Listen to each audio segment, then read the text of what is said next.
alright? How you doing? Alright. Yeah, good. I've just got back from the right wing of the internet.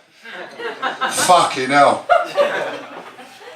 Them people can't believe that Cheddar Man, whose DNA proves that we've all descended from Africans, is not made of cheese. There's not enough ignorance in the fucking universe to explain the right wing of the internet. I go visiting there, yeah, because my friend said social media's a bubble. It's an echo chamber. It's not like real life. But to be honest with you, I don't surround myself in real life with rabid right-wingers and Brexiteers.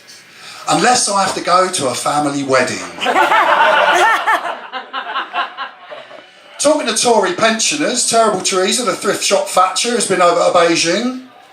A corrupt totalitarian government that clings to power through fear, propaganda and mass surveillance met the Chinese government. The Chinese government are not so keen on restarting the opium trade, but they are talking about lifting the ban on British beef. Obviously they haven't noticed that half the country has come down with mad cow disease. In Parliament, MPs voted to move out of Westminster for extensive building works by 2025, showing a massive amount of optimism that the country won't have descended into some kind of Hunger Games by then.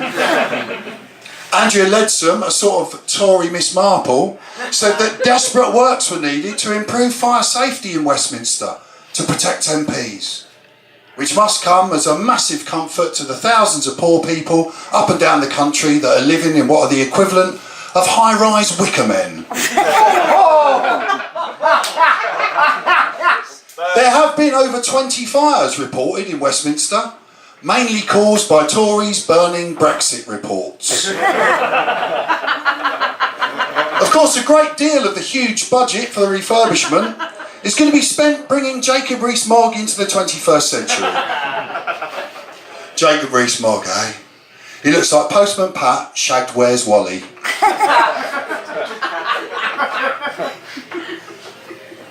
Anti-women, anti-abortion, chinless religious nut job, that geezer. Even the Taliban look at him and go, "You're a bit extreme, mate." Jacob's supporters were really angry that protesters broke up his meeting and had their faces covered to protect themselves from the stench of his inherited privilege. Right-wing knuckle-draggers, Britain First, have threatened to turn up on protesters' doorsteps. I'm assuming they've got themselves a job with Deliveroo. Brexit rumbles on like a flatulent cow being milked by the Eton Drama Society. There's lots of talk of a transition period. That transition being from the 21st to the 19th century. Freedom of movement remains a big top issue. And I'm most worried that they won't let people like us fucking leave. But multiculturalism has failed, according to a geezer packing his face with Greek kebabs and Chinese takeaway. There's talk of a Norway-style arrangement, which sort of hinges on us finding masses of previously undiscovered resources under the Cotswolds and reducing our population to 8 million blonde-haired, blue-eyed people. But back at home, we've all been celebrating the 100th anniversary of women getting the vote.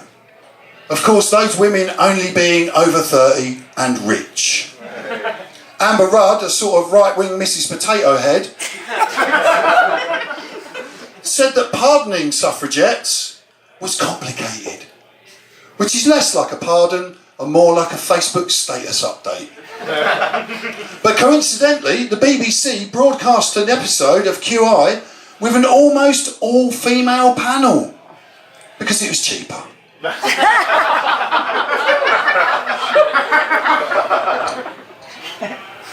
And finally, our own hateful harridan, Katie Hopkins, has been detained in South Africa for spreading racial hatred, which is a bit like getting a speeding ticket at the Grand Prix.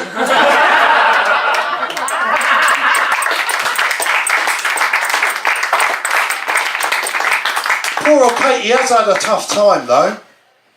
She suffered extensive injuries when she collapsed in the street from taking ketamine for a very, very painful shoulder injury.